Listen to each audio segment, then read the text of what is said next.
Hello, world. It's me, Dennis, and I'm on the air with Jim Crosby. Howdy, Jim. Hi, Dennis. We have come at a time. What a time in history! I mean, it feels like that we're in an inflection point historically, and so we've come up. You and I connected through my wonderful producer Donna Cosper, who told me about you, and I got a chance to read about your investment, time, and life in the Gandhian interpretation of Jesus and bringing nonviolence into back into our consciousness. And so you are doing this in your life, you're doing it through your teaching, you're doing it through your writing, and I'd like to start there and help me to talk about this as a movement, as an importance, and as a venue of your life. Okay, great. Well, yeah, at the past year I've gotten really involved with something specific called Nonviolent Austin, and I would encourage people that are interested to go on Facebook and request to become a member on Facebook of Nonviolent Austin. Nonviolent Austin. Yeah. And this doesn't have to be just in Austin, right? I mean, Correct. it can be anywhere. Okay. Yeah. Nonviolent Austin. So Yeah. tell me the etymology of this. So it's well, it goes back to Gandhi's, settling on satyagraha and calling what he did nonviolence, and going through. I heard John Deere, who I'll refer to some more later, talk about other options. Nonviolent seems, to be what it's not. It's not violent. Right. It seems like a negative term. But you think about the other terms, love. We could just characterize it as love. But the way that's used, it's watered down to peace, the same thing. So nonviolence is specifically referring back to, Gandhi and Gandhi's, like you said a while ago, interpretation of Jesus. Exactly. Because he was so informed, day to day through his adult life, Gandhi studied the Bhagavad Gita, the Hindu scripture that I think really gave him his discipline, Yes. and the Sermon on the Mount, which gave him, this idea of, Jesus talking about the kingdom of God, or the reign, of love, if you will. So that being the aspiration, and really kind of emphasizing the dignity of all human beings, and even, love of enemy. So how do we love our enemies into being friends? And, Gandhi was so good about that with, for 30, 40 years in the struggle for Indian independence, saying the British are just going to walk out of here one day. They're going to understand that 100,000 British folks in India can't control 300 million of us unless we let them, okay? And we're going to quit letting them. And so developing this satyagraha, or truth force, or soul force, and experimenting with nonviolent civil disobedience, civil resistance, and social change. So, and of course, Martin Luther King Jr. and the Civil Rights Movement really picked that up and brought it to the United States and made it real here. And as you indicated a while ago, to an extent we've let it slide. Yes. We haven't kept up that practice, and it needs to be seen, I think, as a whole life practice, so that I start with myself and seek to become more nonviolent with myself, with you, with the Thank people you. I encounter, and then the way John talks about it, John Deere has got a wonderful, fairly recent book called The Nonviolent Life, and it's divided into 3 parts, and it starts with being nonviolent toward myself, and then interpersonal relations, and then the third part is, how does he phrase it? Something like becoming part of the growing global movement of nonviolence. I'm so glad that you put it that way, because it's an order, for me it's an order of operations. Just like math. If you multiply before you divide, before you add, you're going to come up with a different answer. And if I don't start with being nonviolent toward myself, I can do everything to the world, and I'm not going to make the kinds of changes. Right. It right. has to be first. I first had, how am I willing to be, and to be kind toward myself, toward all the voices and all the. So you came to that first. Did you do this through therapy? Did you do this through prayer, through meditation, through combination of that? Yeah, a combination. Mostly through. I had in my early college days, had basically having been raised in a fairly liberal Christian environment, Episcopal church and Episcopal school, had a really evangelical conversion experience, and for several years I was really immersed in quiet time, as they called it, and Bible study. Each morning, trying to take half hour to an hour of Bible study and prayer. So I think, like the Bhagavad Gita for Gandhi, that kind of set my discipline. Yes. And it's continued even as I've grown somewhat more liberal, theologically, politically, socially. Sure. Through the years. So it's become meditation to a great degree. About 15, 16 years ago, I joined the Episcopal Third Order Franciscans, and you write your own rule of life, and it includes things like that. So it's been a real matter of practice for me as far as those kind of things go, and and then it branches on into interpersonal relations, and part of our Franciscan discipline is thinking then on about social conscience and reaching out, Exactly. and trying to make the world a better place. Could I give that shout out? Damn right. And it may mean that people can look these folks up, or you can bring them in, or you probably have half of them. And in addition to that, we will put on the website these Links. the names of these so that we can Okay, continue. great. So for several years, I've been going to meetings the first Tuesday of each month in the evening of Austin Justice Coalition. They've been amazing as far as spending 18 months, for example, up through last December, working with the city on the new police contract. And, Wonderful. And getting a fair amount of oversight, citizen oversight in there, and but working closely with the police union, et cetera. And so they've done Gandhian nonviolence in doing that. How exciting! But I've wondered about that because one of when I go up to policemen, I say, well, who is the greatest de-escalator that you know? Who do they reward de-escalation? Somebody who can take a situation, bring it down to wherever, and wouldn't that be a wonderful skill to teach? Yeah, and I know that's part of the program these days. So, that makes me so happy. Yeah. So IACT, are you familiar with IACT, Shirley? No. Interfaith Action of Central Texas. Yes, now. They do the Red Bench programs regularly, et cetera, and just really trying to foster interfaith dialogue and understanding and compassion. And that leads right into the next one, Compassion at Austin, which has been going for several years and is doing great work. And I know they were involved with one of the others I want to mention, which is the New Story Festival that happened at Houston Tillotson in April. And it's just a wonderful new thing that I think they're planning to make an annual deal and build community through the year in between. So really exciting.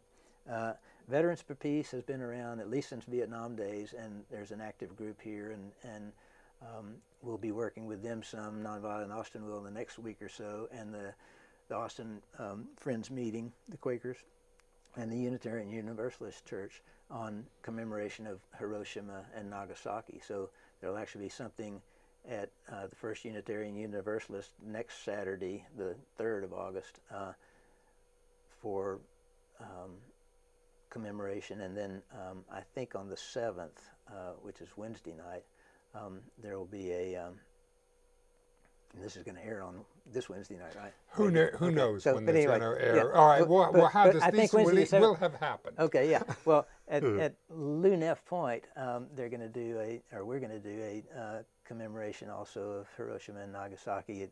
That's going to be, I think, involve a release of doves, et cetera. Lunef Point on Lady Bird Lake in Zilker Park on that night. So, and this is something that goes back here at least to the year shortly after 9/11. We would do that on an annual basis. Yeah. So quite wonderful. The Front Porch is a group that gathers monthly through mainly the school year, weekly, usually at Schultz's, and just really showcases local musical talent, but puts it in a context of discussing, just kind of like you just did with Nancy Scott, right? Yes. Where the songs are coming from and stuff. So quite wonderful. Undoing White Racism, Austin. Courageous Conversations. Wonderful work is going on in terms of racial reconciliation and healing, I think. So community first as far as working with the homeless. And you talked about a scalable model. That's something that Alan Graham and Mobile Loaves and Fishes have had in mind from the start, I think. Let's do something that can be experimental, that we can make as good as we can, and that we can let the rest of the country and the world know about, and they can do it there too. So, and I think he's having some success as far as attention, and I think it was recently in People magazine. Yeah. So the Sierra Club, obviously, and one of the things I was delighted about when I started, I'll refer some to the national links of Nonviolent Austin. I was delighted when I first started hearing about these national organizations that they were being as comprehensive as they were. There's a phrase that the World Council of Churches has used for 30-some years, justice, peace, and the integrity of creation. And we've long had, I think Pope John Paul II or somebody said, if you want justice, work, if you want peace, work for justice, right? So those two have been linked, but as a teacher of theology over the last 25 years or so, ecological awareness has become so much more part of what needs to happen, on a human, pervasive, global basis, but also in theology. Okay, what is our theology of this? How does it relate to what we think about absolute, truth, or ultimate truth? And so things like the Sierra Club, all kinds of good ecological organizations here. Casa Marinella and Austin Tan Cerca de la Frontera, as far as the work that they do with refugees here and going down to the border and stuff, and immigrants. My friend Walter Long, his wife Jennifer Long is the director of Casa Marinella, working with refugees for years. Walter, a number of years ago, started something called the Texas After Violence Project that I would refer people to online, etc. So there's these wonderful organizations, and I hesitated in starting Nonviolent Austin because, of my level of involvement to some degree and desire to be involved, and yet with those others and not wanting to take anything away from them. So, but what I'm excited about with Nonviolent Austin is that we can offer nonviolence as, sometimes the missing link, or, to nonviolence training for the whole community. I would love to take it to congregations, to existing groups. Some of these groups might be want more training for people that are involved. So that's my hope for Nonviolent Austin, that it becomes not an umbrella organization, but a facilitator for all of these wonderful things. Well, can we dig a little deeper into the word violence? Yeah. Because when I hear when I post something on Facebook and I get some of the communication that comes back to me feels violent. It feels like that violence can be there, and so there is a communication element that I want to be able to bridge the gap between myself and people with whom I might not share an ideological point of view. Right. But it's really important that I take ownership for my part. Right. Yeah. Yeah. And be sensitive to yourself in terms of how much abuse can I take? What is that? What is loving my enemy in this situation? That's what I'm asking. I'm asking on how, because to me, it's the dialogue. That has that I don't know if it's either broken down or never done. Whatever it is in this new level, it appears to me that it's more of a we're into a new level, like a video game. Suddenly we're at a higher level, so the same skills that I had at a lower level is going to require. So things are moving faster. There's all the new, and in this new nodal interconnected world. So in this, how do we? How can give me some thoughts? Well, the thing that springs to my mind, this relates to self-knowledge and sensitivity to oneself, and the kind of self-work we were talking about. There's a page in Interbeing, which is one of my favorite short books by Thich Nhat Hanh, a great Buddhist writer these days, and he says, well, in Buddhism you've got the Four Noble Truths, and the first one is that suffering is pervasive in life. Right. Unavoidable. You're going to have suffering. And part of the goal is to not only acknowledge that, but to try to alleviate it, again, for ourselves, for others, those around us. The knowledge of suffering and pursuing, truth and understanding about what's going on in the world runs the risk for us of increasing our own suffering, Yes. especially as we wade into situations where, we're trying to make it better. And we can get that kind of resistance sometimes you're talking about, or, lack of understanding, if that's what it is, or violence, whether it's psychological, verbal, physical. And so at one point he says, we really need to balance our perception of that first noble truth with the third noble truth, which is there is something you can do about it. And one of the things he says you can do about it is look at the things, spend time with the things that are true, good, and beautiful for you. He talks about green bamboo, etc. Yes. So the senses, art, the things that really bring us to life. He says, and that's, you're asking about, my practice of meditation, prayer, etc. Yes. Spending time doing those things every day, I think, is essential to, then being prepared to.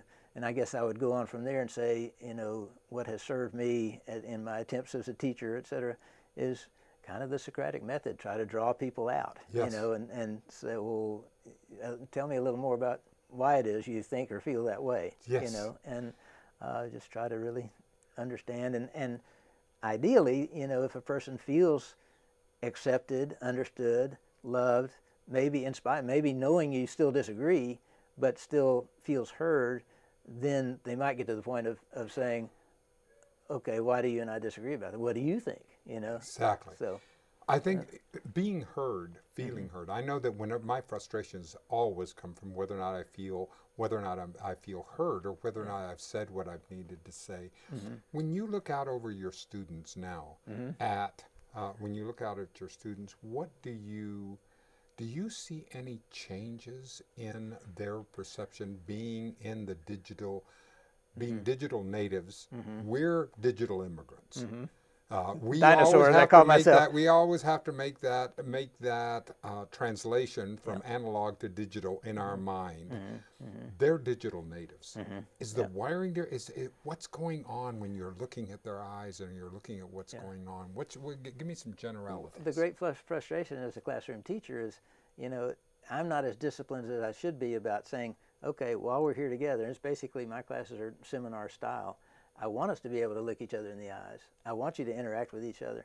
If you're hiding behind your computer screen, you're not doing that. If you're, attentive to whether your mom is texting you or not, you're not doing that. And so, but I'm not good about keeping the box in the middle of the room for phones or whatever it is, throughout the year.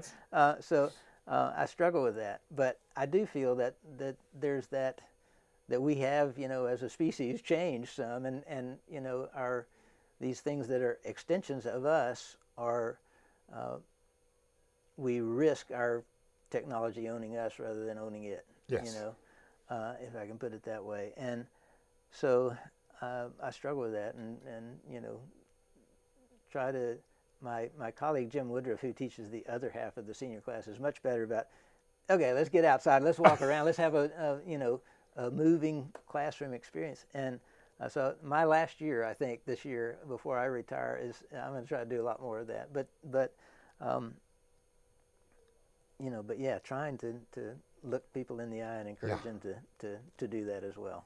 So, I call myself an Austin greeter. That's a personal. It's a personal of my. I agree. I look people right in the eyes and go, hello. Yeah. And just and it's amazing to me to see how warm it's being returned. There is there is this hunger for connection. Yeah. Growing up in a small town in Texas, it's a howdy. Yeah. How you doing? Yeah. There was always or the nod West Texas wave as you go by in the car. Yeah. Exactly. Yeah. So my friend Ann Hoey used to always talk about that. She's a great Episcopal preacher, and in her sermon she would mention the West Texas wave for sure. But yeah, I do want to say though that my students in recent years have really struck me. We developed a number of years ago a school prayer at St. Stephen's, and tried to be interfaith and open to all in the development of that, and it's really been taken on by the kids, and you know, so in chapel every day, whether they're engaged or involved or not, a high percentage say that prayer, and it talks about making a difference in the world, and Yes. I really see students these days oriented toward that, and so that's real hopeful to me. It is to me too. I see when I talk with business executives, I work as a communication coach, and they talk about millennials, about how they feel entitled or whatever mythology they're saying, and I say, now hold on a second. What I find is that they want not to be CEO on day one, but they want purpose. You have to connect with purpose. Why is what I'm doing important to the success of the organization? And that's on you as a leader to connect to them with that purpose, because if you do, they will go above and beyond anything you could imagine. Yeah. There was a year or so ago, there was a wonderful article by the Dalai Lama. He co-wrote with somebody, but talking about that, you know, the lack of purpose and the relation of that to depression, etc. It is to me. So whenever I get off of purpose, I mean, that's the whole thing. And so how do you stay patient with on day to day being out on the street, being out connected and all, and just knowing that you're doing, as our Patricia Wilson, wonderful author and writer, does, doing what is to be done by you? Well, just trying to hold myself to it and you know, discern day to day and moment to moment what it is that's to be done by me, and doing it. But again, going back to that daily practice, you know, and doing it individually and having practices that are in community as well, you know, where we're encouraging each other to do it. Can I tell you a little about these two named organizations? So actually there's three.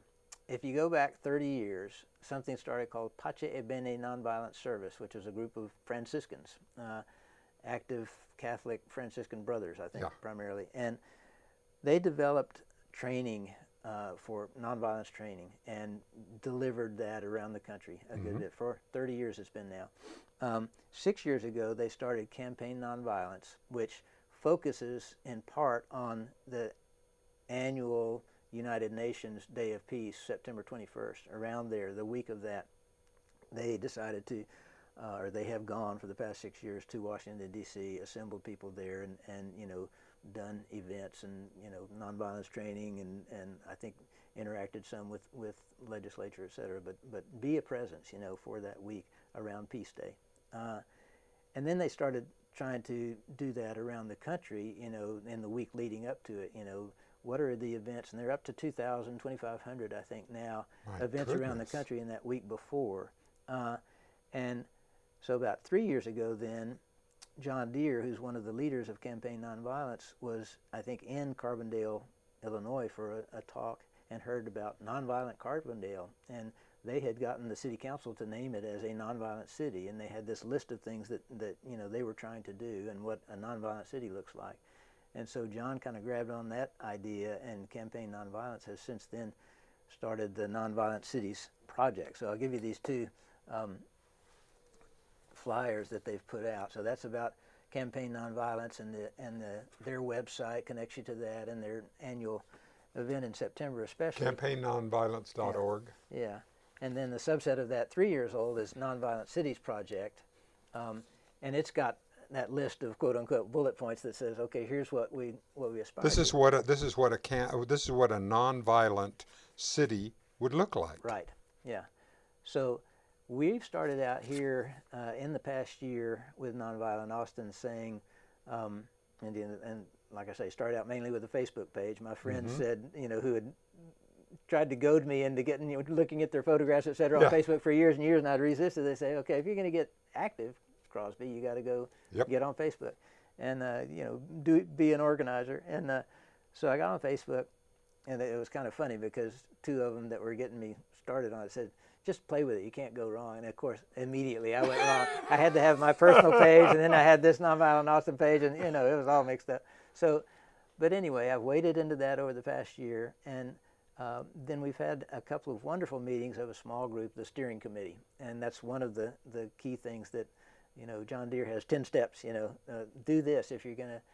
So very helpful material from the national group. My wife and I, well, going back a year, I was inspired. I went to a week-long thing that John Deere led called Following Jesus on the Path of Nonviolence. And that's really what inspired me to start Nonviolent Austin. Then this past month, the end of June, the start of July, so just a month ago, my wife and I got to go for a week. This organization had, well, it was the 30th anniversary of Pace Bene. So Campaign Nonviolence had this pilgrimage in Assisi, which is the hometown of St. Francis and St. Clare. And so my wife and I had spent a day in Assisi on our anniversary, and we got to go back and make it our 40th anniversary was May 5th, and so on our honeymoon we had been there for a day, so we got to go spend the week and celebrate our 40th anniversary and Pace Bene's 30th anniversary.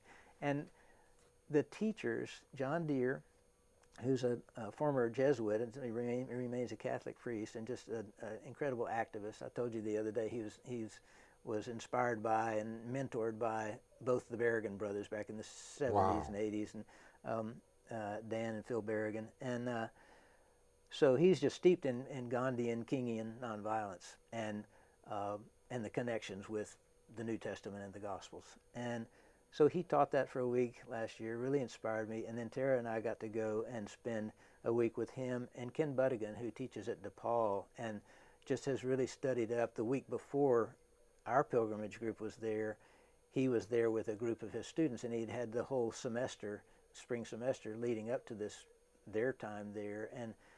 But with them and then with us, took us to these, historic sites. And so each morning we would have a worship service there in, one of the little chapels that St. Francis built with his hands, and with his brothers, or by St. Clare's crypt, and just this wonderful immersion. And John would preach to us a little bit, and then Ken would teach us about the historical situation, and just did wonderful analysis of kind of the early merchant situation as they were coming out of feudalism, and St. Francis's part in really bringing Europe out of feudalism by questioning, kind of the materialism, etc., of his day, and kind of going back, as he saw it, to Jesus, not only nonviolence, but Jesus, embrace of a simple life, to the point of talking about gospel poverty. And so it was just a really beautiful experience.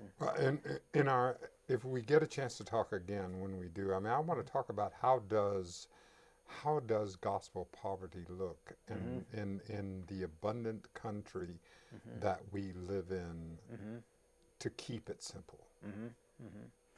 Yeah, and my first, when you said that phrase, repeated it back to me, I just thought of community first. I think we've got, people like Alan Graham who are, and volunteers for groups like Mobile Loaves and Fishes who are getting to know people who are not choosing poverty, and